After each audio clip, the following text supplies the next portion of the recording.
Intel City, a platform where you can learn, teach, research, and repeat.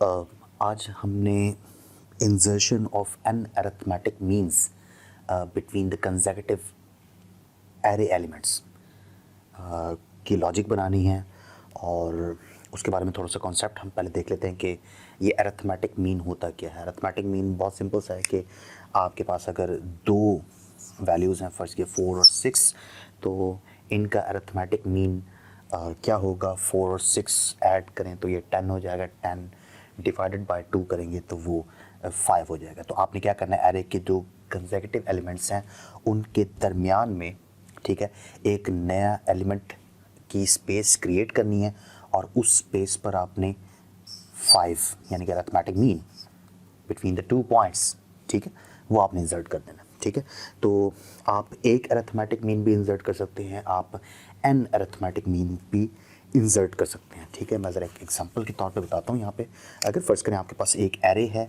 6, 8, 10, ठीक है, तो एक एरे ये है आपके पास 6, 8 और 10। अब 6 और 8 के दरमियान अगर आप एक अरिथमेटिक मीन इंसर्ट करना चाहेंगे तो वो क्या होगा, 6, 7, 8, और इसी तरह 8 और 10 के दरमियान अगर करेंगे तो वो 9 होगा। तो आपके एरे का size by the insertion of arithmetic mean वो भी इंक्रीज हो गया है। ठीक है, तो आपके पास इनपुट एरे इस तरह का होगा और आउटपुट एरे इस तरह का होगा। ठीक है, अब इनपुट एरे का साइज और आउटपुट एरे का साइज आपस में डिपेंड करेंगे। किस तरह डिपेंड करेंगे कि अगर आपने एक अरिथमेटिक मीन इंसर्ट करना है तो उसके लिए साइज डिफरेंट तरीके से कैलकुलेट होगा। मिसाल के तौर पर आपके पास एरे के एलिमेंट्स हैं 3, तो अगर आप एक एलिमेंट इंसर्ट करेंगे between the 2 consecutive points, 2 consecutive elements, तो इस केस में आपके नए एरे का साइज 5 होगा। आपको पता है कि 3 के दरमियान हम अगर हर 2 के दरमियान अगर एक स्पेस क्रिएट करें तो 3 के दरमियान 2 स्पेसेस क्रिएट होती हैं। ठीक है, तो इस सूरत में 3 एलिमेंट्स तो ये हो गए और 2 AMs यानी कि अरिथमेटिक मीन्स मिलके 5 हो जाएगा। ठीक है, तो एरे का साइज 5 हो जाएगा। बड़ा सिंपल है कि आपने जितने अरिथमेटिक मीन्स इंसर्ट करने हैं plus the size of the input array, ठीक है, ये आपका size of your output array होगा। ठीक है, आउटपुट एरे ये है, इनपुट एरे ये ऊपर वाली है। तो ज़रा इसको जनरलाइज करने की कोशिश करते हैं कि हम कितने अरिथमेटिक मीन्स इंसर्ट करें तो साइज, आउटपुट के साइज पे क्या फ़र्क पड़ेगा। ठीक है, व्हाट इफ़ हम यहाँ पर दो एलिमेंट्स इंसर्ट करते हैं 6, 8 और 10। इस एरे में हर 2 कंसेक्यूटिव पॉइंट्स के दरमियान हम 2 अरिथमेटिक मीन्स इंसर्ट करते हैं, फिर क्या होगा, चलें चेक करते हैं। 6 और 8 के दरमियान 2 एलिमेंट्स जब हम इंसर्ट करेंगे तो वो क्या होगा, 6, एक तो 6 होगा, दूसरा क्या होगा, 6 और 8 के दरमियान 2 पॉइंट्स वो क्या क्या होंगे। ठीक है, अब हमने ये देखना है, वो 2 पॉइंट्स होंगे, एक हो सकता है जी 6.5। ठीक है, फर्ज किया यहाँ पर मैं पॉइंट्स लिख देता हूँ, एक होगा A, एक होगा B। ठीक है, इसी तरह 8 और 10 के दरमियान जो पॉइंट्स होंगे वो भी हो सकता है ये A1 B1 है। इसी तरह जो 8 और 10 के दरमियान जो पॉइंट्स हैं वो A2 B2 हो जाएंगे। ठीक है, तो अब आप देखें तो आपके इनपुट एरे का साइज था 3, आपके आउटपुट एरे का साइज हो गया 1 2 3 4 5 6 7, तो आउटपुट एरे का साइज 7 हो गया।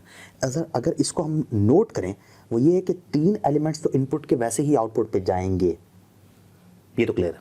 ठीक है, बाकी जो उनके दरमियान जो स्पेसेस हैं, ठीक है, वो जो हम प्लेस क्रिएट करेंगे एक अपने न्यू एरे में जहाँ पे हमने अरिथमेटिक मीन्स की इंसर्शन करनी है, तो वो प्लेस, वो जगह जो होगी हमारे पास A1 B1 A2 B2, वो भी आप जनरलाइज कर सकते हैं। कैसे, अगर आप 2 अरिथमेटिक मीन इंसर्ट करेंगे तो आपके पास स्पेसेस देखें कि 6 और 8 के दरमियान एक स्पेस है, लेकिन उस एक स्पेस पे आपने 2 एलिमेंट्स क्रिएट करने हैं। इसी तरह 8 और 10 के दरमियान में भी एक स्पेस है, आपने वहाँ पे आपने 2 एलिमेंट्स क्रिएट करने हैं। तो इसका मतलब ये हुआ कि हमारे पास जो आउटपुट एरे का साइज़ है, मतलब अगर मैं आउटपुट एरे का जो साइज होगा, आउटपुट साइज लिख लेता हूँ यहाँ पे, वो किसके इक्वल होगा? सपोज इसका साइज था जी SIZE, ठीक है, और आउटपुट एरे का साइज क्या होगा? वो होगा साइज प्लस, ठीक है, दरमियान में कितनी स्पेस है? साइज से एक कम स्पेसेस होती है। मिसाल के तौर पर ये 3 एलिमेंट्स हैं, 3 एलिमेंट्स के दरमियान स्पेसेस कितनी होंगी? 2। 4 एलिमेंट्स के दरमियान स्पेसेस कितनी होंगी? 3। तो साइज के दरमियान स्पेसेस कितनी होंगी? साइज -1, ठीक है। अच्छा, अब जब उस जो स्पेस के अंदर आप एक एलिमेंट इंसर्ट करेंगे तो वो एज इट इज़ यहाँ पर एक एलिमेंट ऐड हो जाएगा। अगर 2 ऐड करेंगे तो यहाँ भी 2 होगा, यहाँ भी 2 होगा। अगर 3 ऐड करेंगे तो यहाँ भी 3, यहाँ भी 3। अगर 4 ऐड करेंगे तो यहाँ भी 4, यहाँ भी 4। इसका मतलब ये हुआ कि साइज -1 को डायरेक्टली मैं अगर n से मल्टीप्लाई कर दूँ तो ये क्लियर हो जाएगा, ठीक है। तो आपके आउटपुट एरे साइज वो किसके इक्वल हो जाएगा? Size into size -1 multiply by n। और ये n क्या है? n है हमारे पास जितने अरिथमेटिक मीन्स आप इंसर्ट करवाना चाहते हैं, ठीक है जी। तो अब इसको ज़रा थोड़ा सा मज़ीद स्टडी करते हैं कि अरिथमेटिक मीन्स होते क्या हैं, इनको कैसे हमने कैलकुलेट करना है, इनका फॉर्मूला क्या होगा, एक्सेट्रा।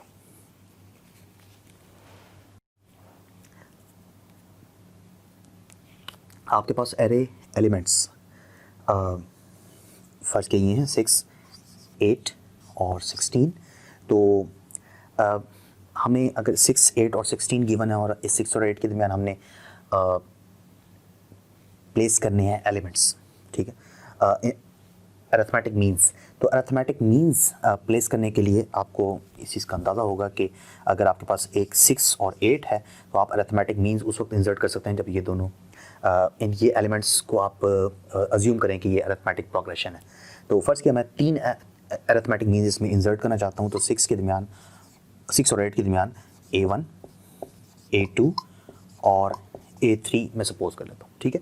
तो अगर ये अरिथमेटिक प्रोग्रेशन में है तो आपको पता है कि nth टर्म फाइंड करने के लिए an equal to A1 plus n-1 d, ये एक फार्मूला है, ठीक है।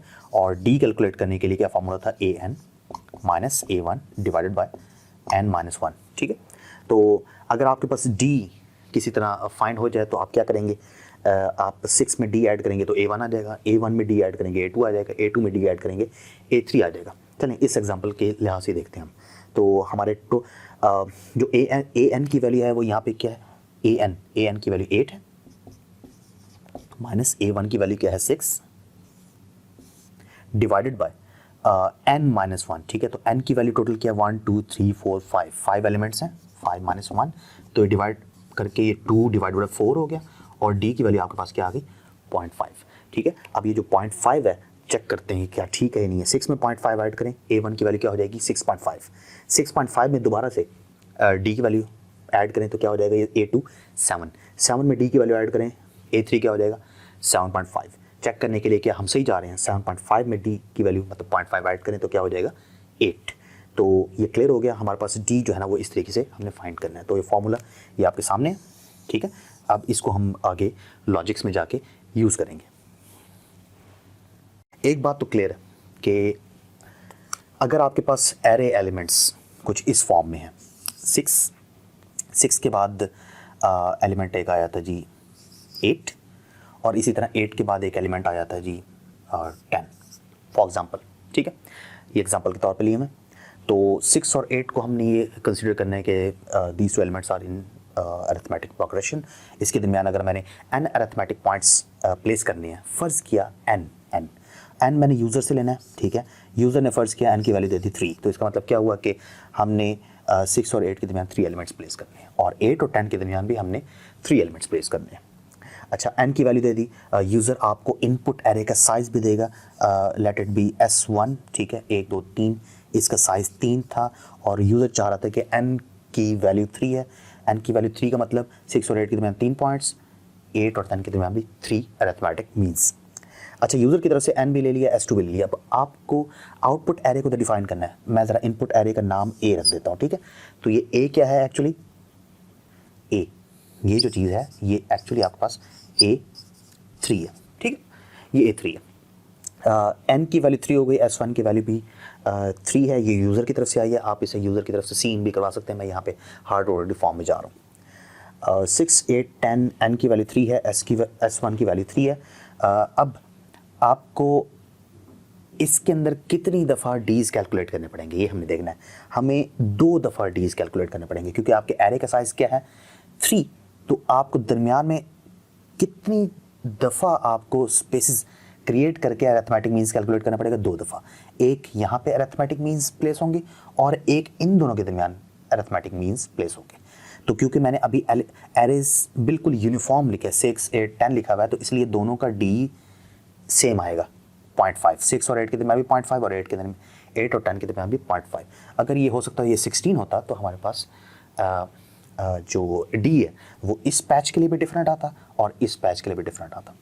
इस पैच का डी और होगा, इस पैच का डी और होगा, तो टोटल कितने डीज कैलकुलेट होंगे ये किस पे डिपेंड करता है, ये एरे के साइज पे डिपेंड करता है। ठीक है, तो एरे का साइज अगर 4 है तो वहाँ पर कितने डीज होंगे, S1 -1, एक कम, क्योंकि दरमियान में स्पेसिस ये डिफाइन कर रही हैं। ठीक है, ये 6, 8 के दरमियान एक स्पेस है, 8, 16 के दरमियान एक स्पेस है, और इसी तरह अगर कोई आगे एलिमेंट है तो उसके दरमियान भी एक स्पेस होगी। तो total size of input array -1। ठीक है, ये आपके डीज बनेंगे। ठीक है, तो एक डी आपको यहाँ पे कैलकुलेट करना पड़ेगा और एक डी आपको यहाँ पे कैलकुलेट करना पड़ेगा। अच्छा, अब output array, for example output array आपके पास बी है। ठीक है, तो बी को आपने इनिशियलाइज तो करना है, और इनिशियलाइज किस तरह करेंगे ज़रा चेक करते हैं। पहले तो उसका साइज डिफाइन कर लें। S2 किसके इक्वल होगा, हमने अभी थोड़ी देर पहले ही देखा है, S1 + S1 - 1 इंटू n। ठीक है, ये हमारे पास एक आउटपुट एरे का साइज आ गया। ठीक है, अब यहाँ पर आप उसको इंटीजर की फॉर्म में जिस तरह भी, अभी मैं इसकी कोडिंग नहीं कर रहा, जस्ट आपको एल्गोरिथम के तौर पे बता रहा हूँ कि ये किस तरह से एग्जीक्यूट होगा। अच्छा, S2 को हम कह सकते हैं, फर्स्ट के मेरे पास एक एरे B है। ठीक है, और वो आउटपुट उसे एरे बनाना चाहता हूँ, तो ये B S2 आ जाएगा। ठीक है, इसे मैं डिफाइन कर लूँगा इंटीजर, फ्लोट वगैरह जिससे भी। तो क्योंकि डीज हमारे पास फ्लोटिंग पॉइंट्स भी आ सकते हैं, तो दरमियान में एलिमेंट्स जो है ना वो फ्लोट्स में भी हो सकते हैं, तो आपने फिर उसी लिहाज से अपने डेटा टाइप को कंसीडर करना है। ठीक है, अच्छा, अब S2 कितना है जी, S2 कितना निकलेगा, अगर फर्स्ट करो n की वैल्यू अगर 3 है तो 3 पॉइंट्स यहाँ पे होंगे, 3 पॉइंट्स यहाँ पे होंगे, टोटल एरे का साइज़ क्या होगा, 1, 2, 3 और 3 6 और 3 9। तो B के अंदर कितने एलिमेंट्स होंगे, 9। ठीक है, तो B के अंदर 9 एलिमेंट्स होने की वजह से, ठीक है, आपके जो आउटपुट एरे है उसका साइज इंक्रीज हो गया। अब B के अंदर जो एलिमेंट्स हैं उनमें कौन कौन सी पोजीशंस होंगी जहां पे एक ही एलिमेंट्स प्लेस होंगे। ठीक है, वो कौन कौन सी पोजीशन होंगी, तो यहां पर हम पहले डिफाइन करते हैं B को। मैं इसको रेज कर रहा हूं।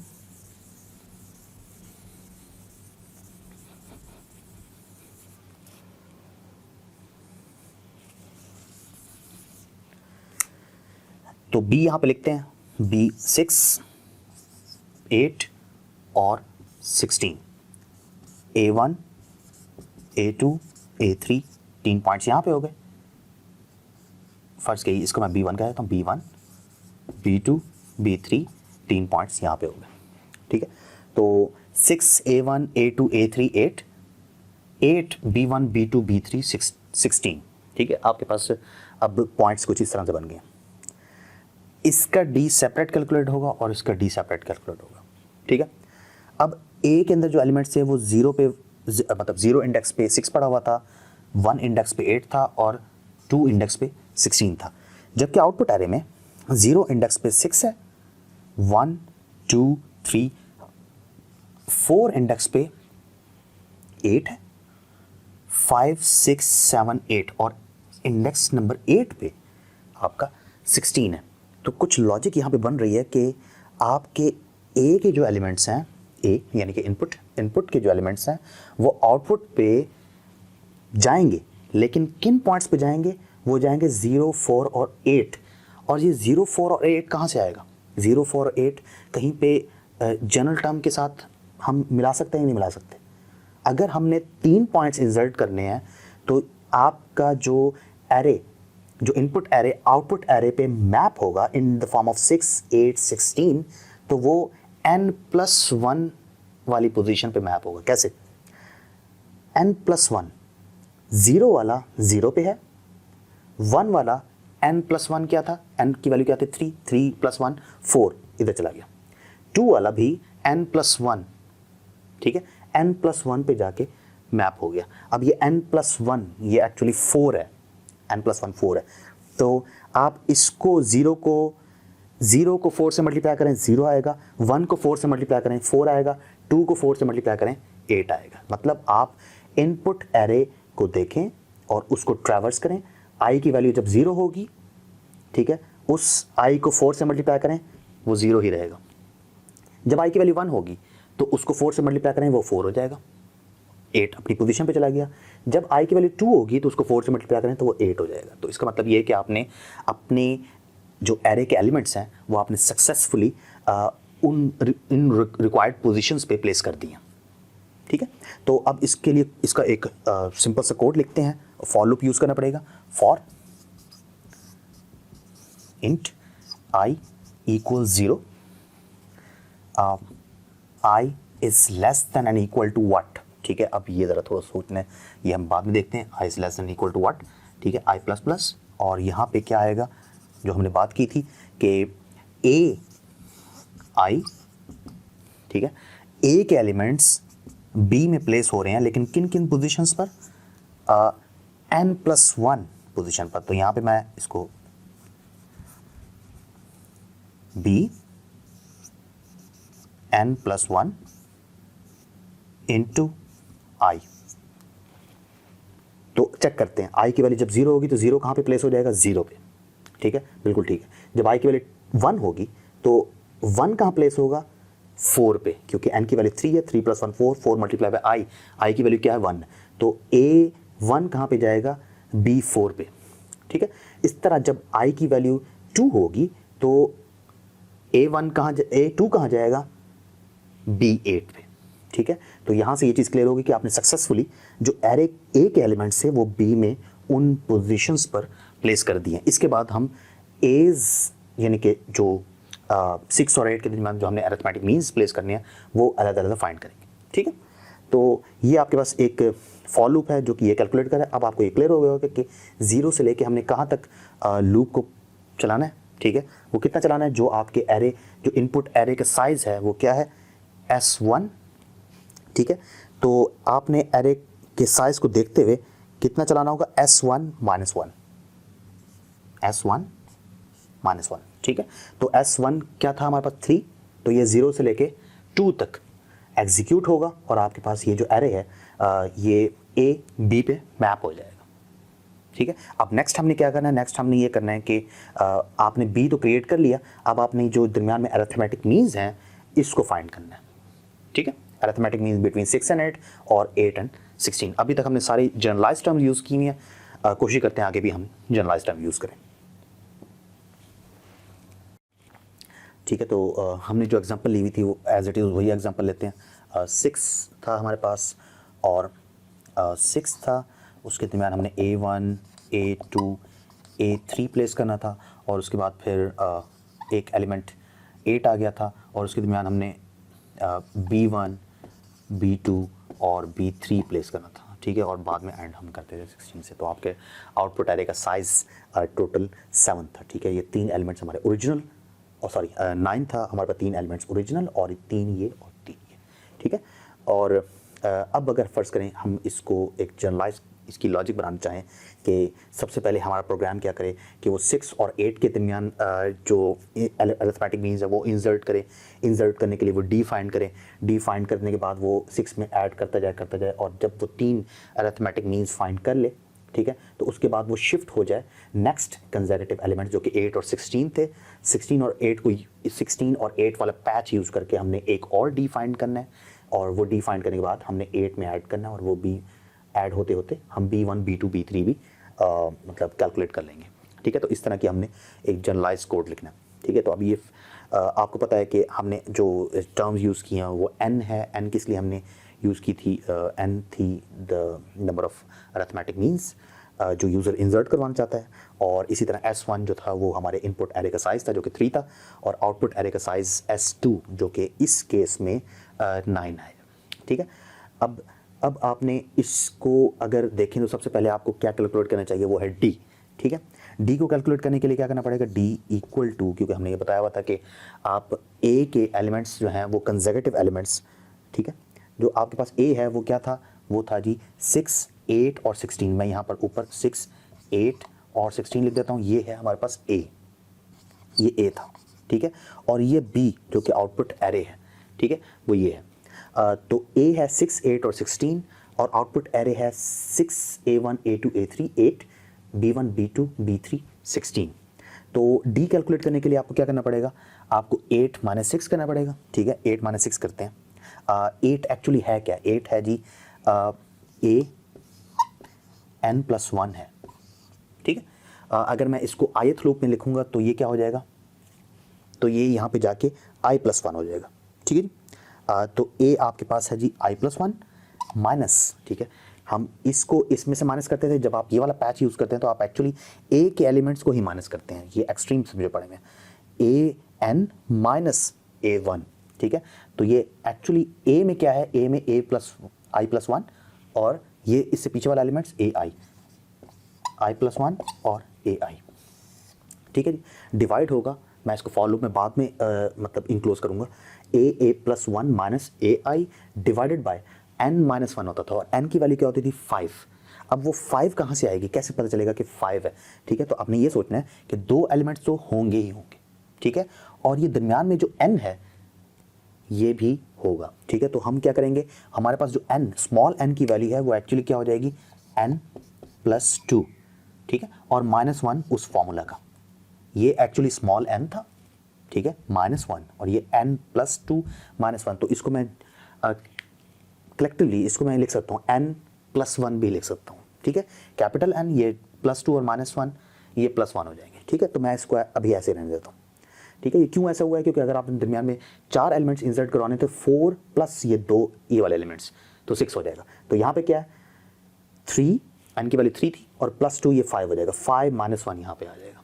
ठीक है जी, तो ये इस तरीके से आपका D कैलकुलेट होगा। ठीक है, अच्छा, अब जब ये आपका D कैलकुलेट हो जाएगा तो आपने क्या करना है, उसके बाद आपने B के फर्स्ट एलिमेंट में ऐड करना है, A1 आ जाएगा। अब ये B के इस एलिमेंट में ऐड करना है, अगला एलिमेंट आ जाएगा, फिर B के इस एलिमेंट में ऐड करेंगे, अगला एलिमेंट आ जाएगा, उसके बाद आपने ऐड करना ही नहीं है। ठीक है, तो अब ज़रा ये क्लियर करते हैं कि हमने कितनी दफ़ा D's को ऐड करना है, 1, 2, 3, ये तो क्लियर हो गया। ठीक है, अब ये इस D को जो आपने कैलकुलेट कर लिया पहले बैच के लिए, ठीक है, तो आपने D को फर्स्ट B में ऐड कर देना है। फर्स्ट B में ऐड करने के लिए चलिए हम चेक करते हैं किस तरह इसका लूप हम किस तरह डिज़ाइन करें। तो यहाँ पे मैं एक लूप लिख रहा हूँ, बाद में मैं इसको इंक्लोज करूँगा, लेकिन पहले मैं वो इक्वेशन बनाना चाहता हूँ इसकी। तो हमारे पास B है, ठीक है, B में हमने D को ऐड करना है। ठीक है, D + B, ठीक है,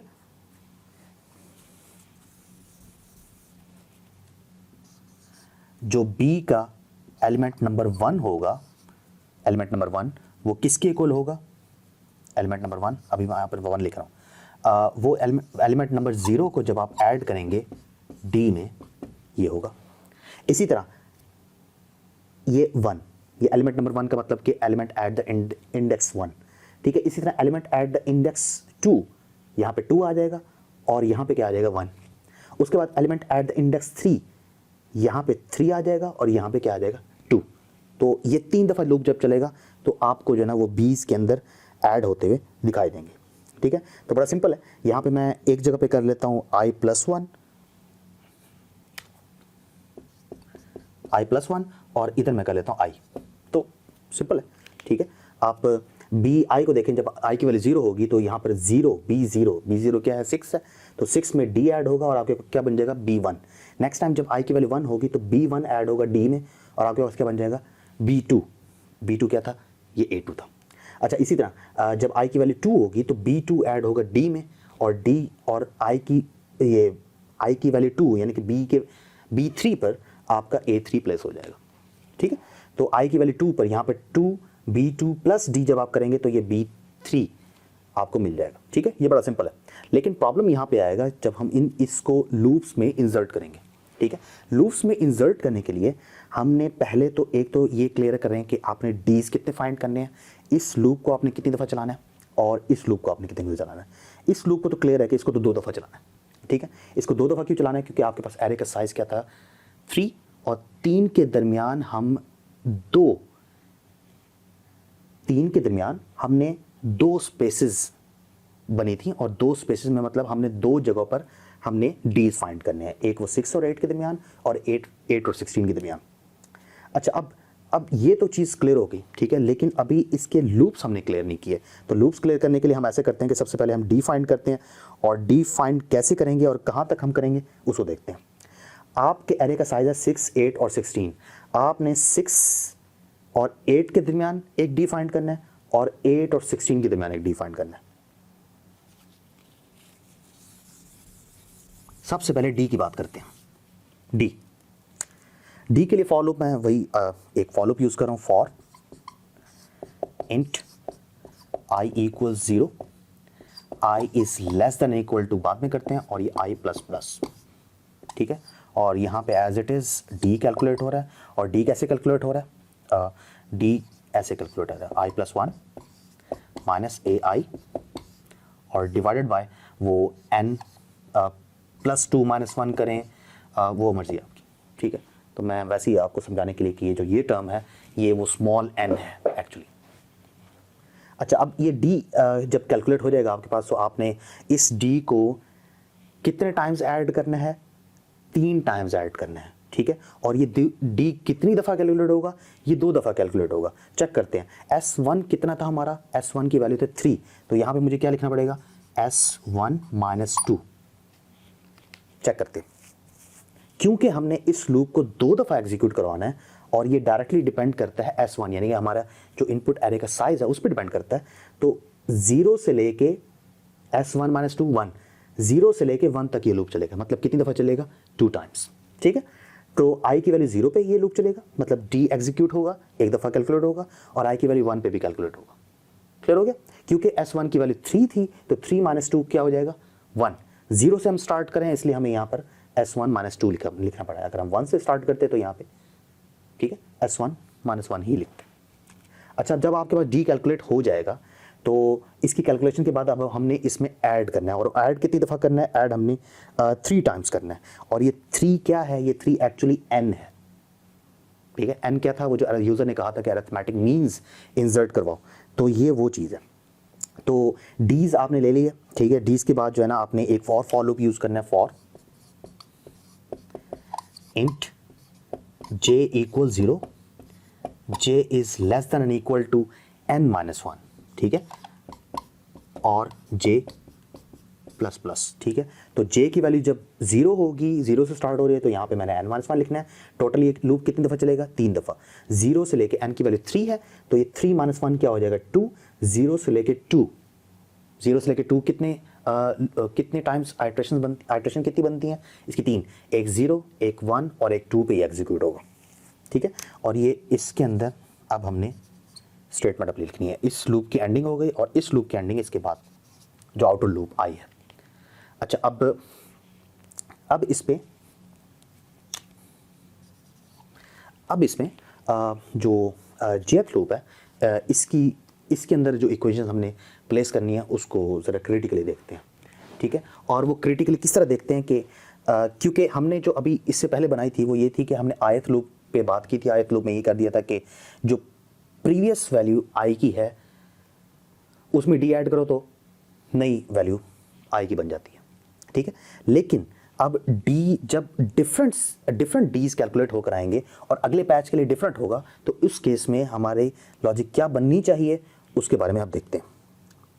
तो अगर आप ये देखें कि हम अगर d में ऐड करें b, और किस तरह b ऐड करें कि न्यू बी आ जाए, ठीक है। अच्छा, बी में डी में हमने बी ऐड किया, ठीक है, और बी ये एलिमेंट है। सबसे पहले यहाँ पे जीरो आना चाहिए, ठीक है। यहाँ पर आई की वैल्यू मैं सॉरी इस वक्त क्योंकि हम जेथ लूप में काम करें तो यहाँ पे जे आना चाहिए और यहाँ पे j+1 आना चाहिए, ठीक है, जे और यहाँ पे j+1। चेक करते हैं क्लियर होता है कि नहीं होता। जब जे की वैल्यू 0 होगी तो यहाँ पे B0 में डी ऐड होगा और B1 बन जाएगा, बिल्कुल ठीक है। फिर B1 में डी ऐड होगा, B2 बन जाएगा, ये भी ठीक है। B2 में डी ऐड होगा और B3 बन जाएगा, ये भी ठीक है। लेकिन इसके बाद क्या होगा, जब i की वैल्यू जब नेक्स्ट d क्रिएट होगा तो दोबारा से j की वैल्यू 0 से स्टार्ट हो जाएगा। ये बात क्लियर होगी, इसने दोबारा से 0 से स्टार्ट हो जाना है। जब आप नया d कैलकुलेट करेंगे तो j ने दोबारा से 0 स्टार्ट करना है और यहाँ पे क्या आ जाएगा, B0 में d वही ऐड होगा और ये B1 पे प्लेस हो जाएगा, दोबारा से इधर ही इंसर्शन हो जाएगी, ठीक है। दोबारा से कहां इंसर्शन हो जाएगी, वही A1 A2 A3 new calculate हो जाएंगे, लेकिन D कौन सा यूज होगा, नेक्स्ट बैच का। तो हमने बीज की जो अंदर इंडेक्सेस हैं वो नेक्स्ट टाइम ये वाले रखने हैं इस न्यू बैच के। तो इसके लिए चीज़ बड़ी क्रिटिकल है, ठीक है। इसके लिए फिर जाहिर बात है हमें n का सहारा भी लेना पड़ेगा, क्योंकि हमें पता है कि नेक्स्ट टाइम कितनी शिफ्ट्स के बाद जाके अगले B1 B2 B3 कैलकुलेट कर लें, ठीक है। अगर आपके पास A1 A2 A3 कैलकुलेट हो गए तो नेक्स्ट टाइम आपने इससे अगला बैच करना है। तो ये टोटली डिपेंडेंट है n पे भी और टोटली डिपेंडेंट है i पे भी और जाहिर बात है j पे भी, ठीक है। तो अगर हम इस तरह करें, क्योंकि जब i की वैल्यू 0 हो तो ये वाला बैच सेलेक्ट हो, जब i की वैल्यू 1 हो तो ये वाला हो, और i की वैल्यू अगर 2 हो, अगर फर्स्ट करो हमारे पास एरे इनपुट एरे बड़ा था तो नेक्स्ट बैच कैलकुलेट हो, तो ये i भी बड़ा रोल अदा कर रहा है, ठीक है। तो जब i की वैल्यू 0 हो तो इसमें ऐड करके d ऐड करके काम शुरू किया जाए, जब i की वैल्यू 1 हो तो इसमें ऐड करके अरिथमेटिक मीन्स फाइंड किए जाए, जब i की वैल्यू 2 हो तो इसमें ऐड करके अरिथमेटिक मीन्स फाइंड करें। अब ये कौन सी लोकेशंस थी, ये थी n+1 मल्टीप्लाई i, ये थी n+1 मल्टीप्लाई बाय i, ठीक है। और जब आप इस लोकेशन पे पहुंच जाएंगे तो आपको इस लोकेशन पे जाके एक दफा ऐड, 2 दफा ऐड, 3 दफा ऐड ये करना पड़ेगा। इसी तरह इस लोकेशन पे पहुंच के आपको एक दफा ऐड, 2 दफा ऐड, 3 दफा ऐड करना पड़ेगा, ठीक है। तो इसका मतलब ये हुआ कि यहां पे आपको +j भी लिखना पड़ेगा। तो i की वैल्यू जब 0 होगी तो ये चीज खत्म हो जाएगी और यहां पे अकेला j ही आएगा जो कि हम चाहते थे। अब यहां पे क्या आएगा, यहां पे क्योंकि आप प्रीवियस एलिमेंट में ऐड करोगे d तो नेक्स्ट एलिमेंट क्रिएट होगा, तो यहां पे भी n+1 एज इट इज वही चीज multiply by i plus j और +1 उससे अगला एलिमेंट,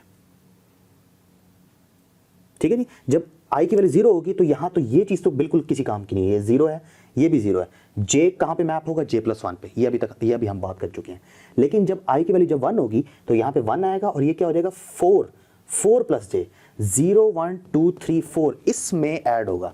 इसमें जब j ऐड होगा तो पहले 0 जब j की वैल्यू होगी तो इसमें ऐड होगा, ये एलिमेंट आ जाएगा, फिर j की वैल्यू 1 होगी तो ये एलिमेंट आ जाएगा, j की वैल्यू 2 होगी तो ये एलिमेंट आ जाएगा, ठीक है जी। तो ये आपके पास एक लॉजिक बन गई जिसमें आपने b कैलकुलेट कर लिया और इस b में आपने a1 a2 a3 b1 b2 b3 से फिल कर लिए। अब हम इसको कोड ब्लॉक्स में जाके इसको एग्जीक्यूट करते हैं कि क्या वाकई हमारा b जो है वो सही आया कि नहीं आया। मतलब b को हमने सी आउट करवा के चेक करना है और आपको पता है कि सी आउट करवाने के लिए हमें b पे अलग से एक लूप लगाना पड़ेगा। अब हम इसकी इम्प्लीमेंटेशन कर रहे हैं जो अभी अपने लॉजिक बनाई है। तो मैंने अपनी तरफ से जो है ना n की वैल्यू 4 यूज़ की हुई है, d को मैंने फ्लोट में रखा है क्योंकि उसमें डिवाइडिंग के फैक्टर्स आते हैं तो हो सकता है वो फ्लोट्स में जाए। जब वो फ्लोट में जाएगा तो हमारी आउटपुट जो एरे है वो भी फ्लोट में चली जाएगी। तो S1 मतलब एक इनपुट एरे का जो साइज़ है वो 5 है और इनपुट एरे ये आपके सामने फ्लोट में डिस्क्राइब्ड है और आउटपुट एरे का साइज़ कैलकुलेट करने के लिए जो हमने फार्मूला वहाँ पे बनाया था वो ये है और b को भी मैंने डिक्लेयर कर दिया, और n स्मॉल n वो वाला n जो कि d फॉर्म मतलब कंप्यूट करते हुए डिनोमिनेटर में आता है, ये वो n है, ये भी आ गया। और इसके बाद ये फॉर लूप कौन सा है, ये कर रहा है जी जो a के एलिमेंट्स थे जो कि b पे एज इट इज़ मैप होने थे, ये वो वाला लूप है। और उसके बाद ये मेन लूप है जो कि अरिथमेटिक मीन कंप्यूट कर रहा है और उन्हें बीस की पोजीशन पे प्लेस कर रहा है। तो यहाँ पे d जो कि ai+1 minus ai divide by n-1 है। और उसके बाद एक ये वाला फॉर लूप क्या कर रहा है, ये कर रहा है कि जब भी d कैलकुलेट हो जाएगा तो वो 20 में ऐड करके अगले मतलब नेक्स्ट 20 में स्टोर कर देगा। और फाइनली हम एक फॉर लूप यूज़ कर रहे हैं जो कि 20 को डिस्प्ले करने के काम आएगा। तो इसको एक दफ़ा एग्जीक्यूट करके देखते हैं कि ये इसकी वैल्यूज़ किस तरह आती हैं। यहाँ पे इसे एग्जीक्यूट करता हूँ, चेक करते हैं आपके क्या वाकई हमारी वैल्यूज़ सही आई हैं कि नहीं आई। 3 और 10 के दरमियान 4.4 ये 4 वैल्यूज़ आ गई हैं, और 10 और 21 के दरमियान 12.2, 14.4, 16.6 और 18.8 आ गई हैं। 21 और 9 के दरमियान भी 4 वैल्यूज़ आ गई और 9 और 2 के दरमियान भी 4 वैल्यूज़ आई हैं। तो ये तो आप देख रहे हैं कि जहाँ पर डिक्रीज़ हो रहा है मतलब 21 से 9 की तरफ, तो वहाँ पर d इज़ नेगेटिव होगा, जिसकी वजह से वो सब्ट्रैक्ट हो रहा है, एक्चुअली वो ऐड नहीं हो रहा। एक दफ़ा फिर चेक कर लेते हैं, यहाँ पे n की वैल्यू 3 कर देख लेते हैं। n की वैल्यू 3 करके हम इसको बिल्ड करते हैं। बिल्ड करने के बाद इसको चेक करते हैं क्या वाकई 3 के साथ भी एग्जीक्यूट कर रहा है। 3 और 10 के दरमियान 4.7, 6.5 और 8.25, 10 और 21 के दरमियान भी 3 वैल्यूज़, 21 और 9 के दरमियान भी 3 वैल्यूज़ और 9 और 2 के दरमियान भी 3 वैल्यूज़। तो इस तरीके से हमने अपनी लॉजिक सक्सेसफुली इम्प्लीमेंट भी कर ली है।